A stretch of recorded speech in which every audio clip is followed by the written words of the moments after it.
La Russie était censée écraser l'Ukraine. Tout était en sa faveur. Des centaines de milliers de soldats supplémentaires, tant de chars, blindés et artillerie que l'Ukraine ne saurait quoi cibler.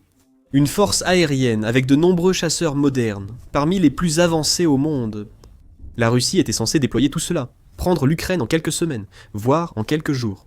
Mais cela ne s'est pas produit. L'Ukraine écrase la Russie en réécrivant les règles de la guerre et lui montre comment cela fonctionne à l'ère moderne. Avant d'aller plus loin dans notre analyse, laissez-moi vous emmener au 9 juillet 2025. À ce moment, le Kiev indépendant a annoncé que la 3e brigade d'assaut séparée ukrainienne avait capturé des soldats ennemis uniquement avec des drones, une première mondiale. Lors d'une opération dans l'oblast de Kharkiv, la 3e brigade d'assaut a utilisé des drones pour surveiller la zone et détecter des soldats russes. Les drones ont localisé un groupe de soldats russes retranchés dans une tranchée, cachés des forces ukrainiennes.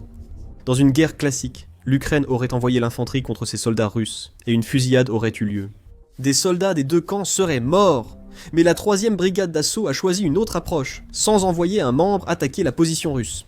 La brigade a collaboré avec des pilotes de drones vus à la première personne pour mener une attaque dévastatrice sans équipage. Les drones aériens n'étaient pas l'arme principale ici. La 3e brigade d'assaut a utilisé un drone kamikaze terrestre avec 3 mines anti-chars contre la position ennemie. Ce drone a atteint les Russes retranchés et a explosé, provoquant une puissante déflagration qui a secoué les troupes russes, dissimulées jusqu'au plus profond d'elles-mêmes. Ensuite, le monde intervient pour la première fois. Après l'explosion, la 3e brigade d'assaut et ses opérateurs vus à la première personne ont chargé un nouveau drone kamikaze terrestre avec des mines. Mais avant que ce drone ne puisse être déployé, les soldats russes ont sorti la tête de leur cachette et ont brandi un poteau blanc contenant un message simple. « Nous voulons nous rendre ». Encore une fois, les troupes ukrainiennes pouvaient suivre la voie classique en envoyant des soldats pour finir la capture. Pourquoi agir ainsi alors que la 3e brigade d'assaut avait déjà des drones prêts ? Dans une interview à Politico, un membre de la brigade nommé Major a raconté la suite des événements. Nous avons volé vers eux et fait signe de suivre. Ils ont aussitôt compris. Ce qui a suivi, c'est qu'un petit groupe de soldats russes, s'étant rendu directement aux drones ukrainiens, a été conduit vers un territoire sûr et placé en détention. L'Ukraine a démontré que ces drones pouvaient réaliser des missions périlleuses, normalement confiées aux humains. Et ce faisant, elle a accompli un exploit jamais vu auparavant. Cela sert désormais de microcosme à la façon dont l'Ukraine a réécrit les règles de la guerre juste sous le nez de la Russie. Les drones sont devenus l'arme la plus importante dans la guerre en Ukraine, et ces véhicules sans pilote causaient de gros problèmes à la Russie de plusieurs façons. Les drones ont provoqué une impasse relative dans la guerre en Ukraine, mais la Russie continue d'y gagner du terrain. Tout au long de la guerre, Al Jazeera note qu'elle occupe environ 20% du pays au 18 août. Cela représente 44 600 miles carrés du pays, avec la ligne de front qui s'étend maintenant sur environ 620 miles. Cela paraît beaucoup, mais remis en contexte, ça change. La Russie a capturé la majeure partie de ce territoire lors de son invasion, alors que l'Ukraine était moins organisée et sans le soutien actuel de ses alliés occidentaux. Depuis cette conquête initiale, la Russie n'a pris que 0,97% de l'Ukraine, entre le 12 novembre 2022 et août 2025. Nous avons expliqué les détails dans une autre vidéo, allez la voir pour en savoir plus. Le rythme de progression est vraiment mauvais pour la Russie. Le simple fait ici est que le rythme de l'avancée de la Russie ne devrait pas être aussi lent. Sur le papier, selon tous les critères traditionnels, l'armée russe paraît plus forte que celle de l'Ukraine.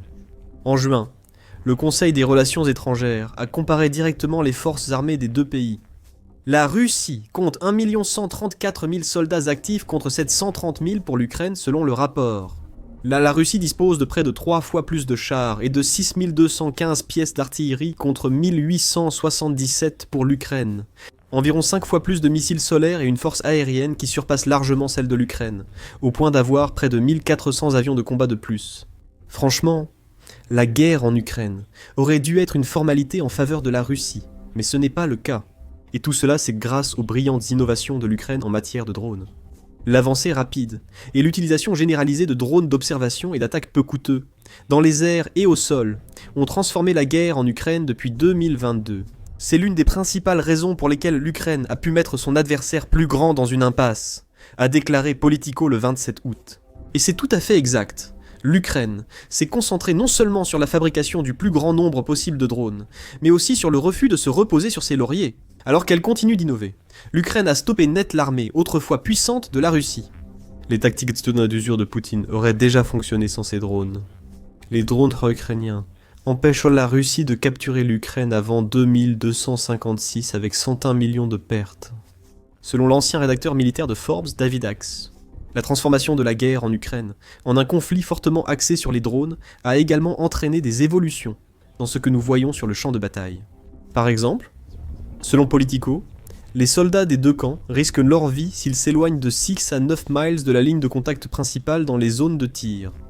L'Ukraine a recréé une guerre de tranchées terrifiante rappelant la Première Guerre mondiale, avec des tranchées toujours présentes. Les deux camps les utilisent pour attaquer et se défendre. Mais alors qu'autrefois le no man's land entre ces tranchées aurait été criblé de tirs d'artillerie, aujourd'hui, ces régions sont constamment surveillées par des drones, agiles, rapides et capables de traquer et de tuer toute personne qu'ils trouvent. Ces drones ont fortement compliqué les assauts terrestres, à grande échelle traditionnellement privilégiés par la Russie. The Economist a rapporté le 4 août que ces nouvelles zones de mise à mort s'étendent en profondeur.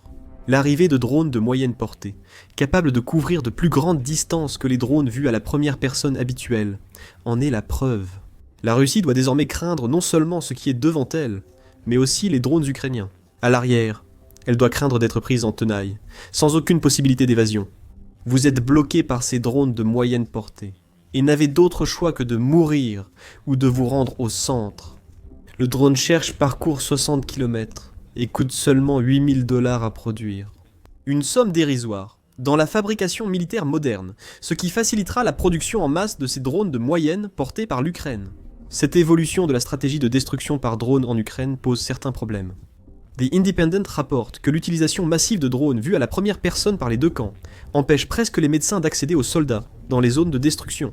Comme l'a expliqué Dorina Boyko, anesthésiste au sein du 108e bataillon des loups de Da Vinci d'Ukraine, aux médias. À cause des drones qui peuvent atteindre de longues distances, le danger existe non seulement pour les blessés eux-mêmes, mais aussi désormais pour les équipes qui tentent de les évacuer. La principale difficulté aujourd'hui, c'est le transport, un sacrifice que l'Ukraine a dû faire au fil de son évolution sur le champ de bataille. Les avantages d'utiliser des drones pour créer des zones de destruction, ainsi que d'en fabriquer en si grande quantité, l'emportent largement sur les inconvénients liés à l'impossibilité d'atteindre certains soldats blessés. Aussi tragique que soit toujours ce genre de pertes, elles sont toutes prises en compte dans le grand calculateur de la guerre. Chaque bataille est un jeu de chiffres, et l'Ukraine perd moins de soldats grâce à ces zones de destruction. Même avec les problèmes auxquels les médecins sont maintenant confrontés, l'Ukraine perdrait bien plus de soldats si les drones n'étaient pas présents sur le champ de bataille. Et les drones sont certainement devenus la principale cause de mortalité dans la guerre en Ukraine. Ils comptent pour 60 à 70% des pertes en Ukraine, obligeant les deux camps à s'adapter. Une conséquence étonnante et nouvelle du recours de l'Ukraine aux drones est l'apparition généralisée de défenses. De nombreuses rues en première ligne sont maintenant couvertes de filets pour se protéger des attaques aériennes, rapporte Politico. L'élargissement des zones de destruction des drones a également forcé la Russie à se retrouver dans une position où elle ne peut plus lancer les assauts massifs qu'elle menait autrefois contre les fortifications ukrainiennes. Les routes d'accès, que la Russie utilisait auparavant pour envoyer des colonnes d'unités mécanisées à l'attaque, sont désormais tellement surveillées par des vues à la première personne qu'elles sont devenues inutilisables. La Russie envoie toujours des chars et véhicules blindés sur ces routes quand elle ose, sachant que le risque de drones kamikazes chargés d'explosifs, capables de détruire ces véhicules, les guette. Les opérations traditionnelles de ravitaillement et de transport de troupes sont également redevenues presque impossibles, car ces opérations ne peuvent échapper à l'apparente omniprésence des drones ukrainiens. Les tactiques d'infanterie ont changé, affectant les assauts russes. Oleg Ignatov, analyste principal Russie au Crisis Group, explique à Al Jazeera que la Russie utilise désormais des unités bien plus petites pour attaquer. Grâce aux drones ukrainiens, la Russie a presque cessé d'utiliser du matériel lourd sur le champ de bataille, car il est extrêmement vulnérable face aux drones. Selon Ignatov, la dernière utilisation massive d'équipements lourds par la Russie remonte à l'opération de Koursk en hiver, a-t-il dit à Al Jazeera le 26 août. La Russie n'a pas attaqué avec de grands groupes de soldats depuis longtemps. La Russie infiltre lentement les positions ukrainiennes avec de petits groupes d'1 ou 2 personnes, couverts par drones et artillerie. Cela réduit les pertes. Politico note que les forces d'assaut et d'infanterie des deux camps ont délaissé les avancées mécanisées et agissent désormais en groupes de 10 maximum. Tout cela est grâce aux brillantes stratégies de drones de l'Ukraine, et c'est devenu un problème majeur pour la Russie. Rappelez-vous que nous avons mentionné que la Russie possède bien plus de chars et d'unités d'artillerie que l'Ukraine. Vous pouvez ajouter les véhicules blindés à cette liste. Si la guerre se passait selon la Russie, elle déploierait toutes ses unités lourdes. Lors d'assauts majeurs, Les forces ukrainiennes, retranchées dans des positions fixes, permettent à la Russie de bombarder jusqu'à imposer sa supériorité numérique. Aujourd'hui, ce n'est plus possible. Les drones couvrant tout le champ de bataille rendent ces assauts à grande échelle quasi impossibles, menant à des unités d'assaut bien plus petites. Réfléchissez à ce que cela signifie si une unité russe parvient à percer les défenses ukrainiennes. Bien sûr, cela représenterait une petite victoire. Mais sans blindés ni masse d'infanterie, l'Ukraine peut refermer les brèches créées par ces petites unités. Les soldats russes victorieux sont éliminés, et les lignes de front retrouvent une impasse. Ce n'est pas ainsi que Poutine voulait mener la guerre qu'il a commencée, c'est ainsi que l'Ukraine l'a forcé à la mener. Il est important de noter que l'Ukraine n'est pas la seule à utiliser ces stratégies de drones. La Russie agit de même, bien qu'elle ait toujours été en position de suiveur sur le champ de bataille. L'Ukraine est désormais saturée de drones des deux camps, compliquant la logistique tant pour l'Ukraine que pour la Russie. Mais plutôt, nous avons dit que l'Ukraine ne se repose pas sur ses lauriers avec ses drones. Résoudre ces problèmes logistiques est un exemple de la façon dont elle continue d'innover. Les drones terrestres que l'Ukraine a développés ne sont pas uniquement utilisés pour mener des assauts contre les forces russes. En réalité, le drone terrestre kamikaze mentionné plus tôt est une exception quant à l'usage habituel de ces drones. Le plus souvent, les drones terrestres servent à transporter fournitures et munitions dans des zones trop dangereuses pour les humains. Ici, les drones ukrainiens remplacent les soldats, un point que nous détaillerons plus tard dans la vidéo. Actuellement, l'Ukraine mise sur ces drones terrestres. Selon le Kiev indépendant, plus de 200 entreprises ukrainiennes développent ces modèles. Avec tout, des modèles d'attaque aux drones capables d'évacuer les soldats blessés du champ de bataille en cours de développement, cette focalisation sur les drones terrestres est pratiquement devenue une obligation à ce stade. Le pays vise 15 000 unités en stock d'ici fin 2025 et signe régulièrement de nouveaux contrats avec des fabricants. Cela suggère qu'il visera des chiffres bien plus élevés en 2026 et au-delà. Ces drones terrestres ont également permis à l'Ukraine de réaliser une autre première mondiale.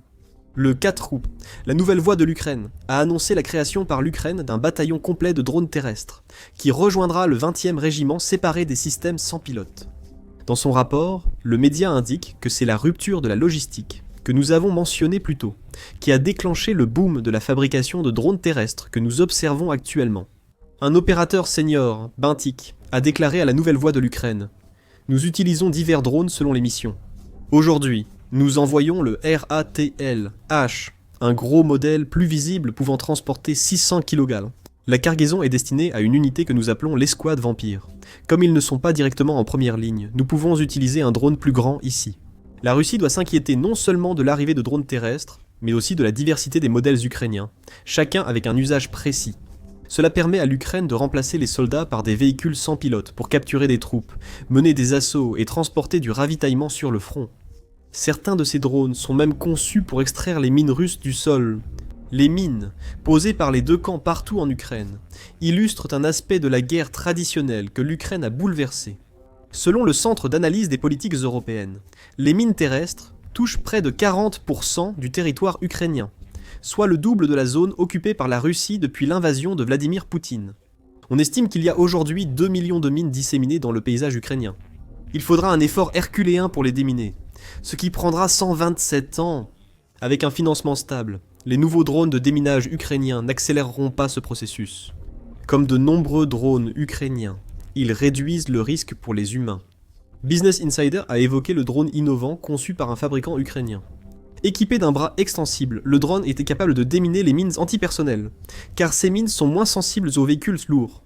C'est un début, surtout avec les grands véhicules télécommandés que l'Ukraine utilise pour déminer les mines anti-chars.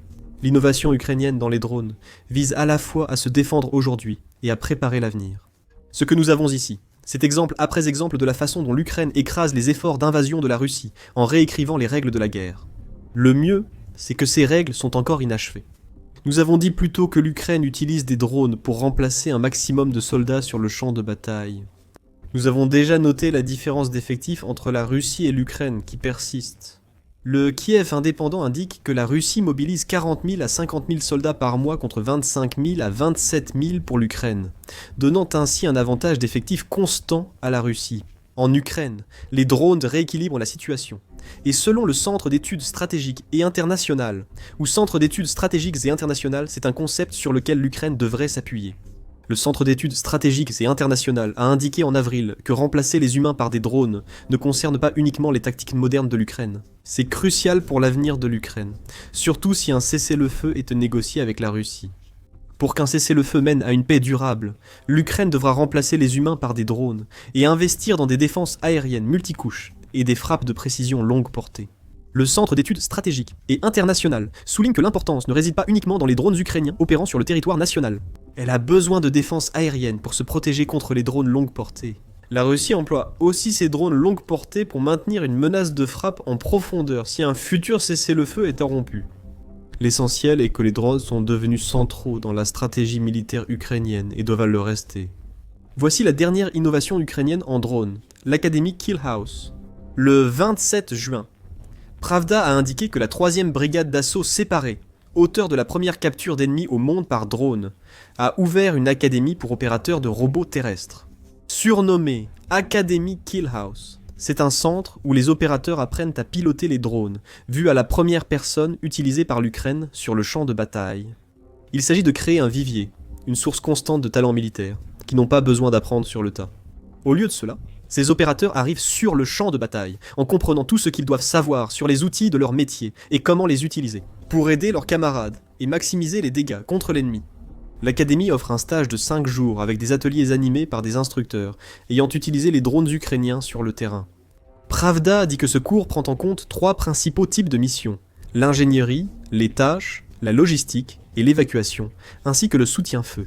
Cette académie pourrait aussi devenir le lieu où les opérateurs de drones ukrainiens feront leurs premiers essais pratiques avec une nouvelle génération de véhicules sans pilote dotés d'intelligence artificielle et capables de suivre leurs instructions.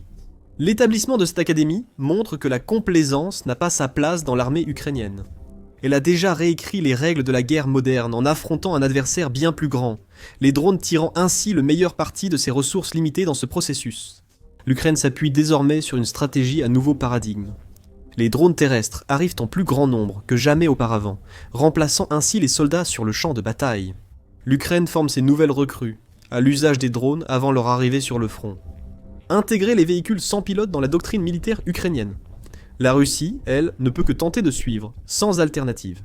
Les tactiques traditionnelles qu'elle pensait victorieuses. La guerre en Ukraine a brisé ses illusions, et Poutine ne peut tout simplement pas se permettre d'engager son pays dans un conflit qui prendrait des décennies à gagner. L'Ukraine utilise brillamment des drones pour changer la guerre, menant même des frappes en Russie. Et comme nous l'avons vu tout au long de cette vidéo, l'Ukraine est en constante évolution. La Russie ne s'en remettra pas. La nouvelle stratégie de frappe de l'Ukraine a tout changé. Regardez notre vidéo et abonnez-vous à The Military Show pour d'autres vidéos sur la façon dont l'Ukraine résiste à la Russie. Merci d'avoir regardé.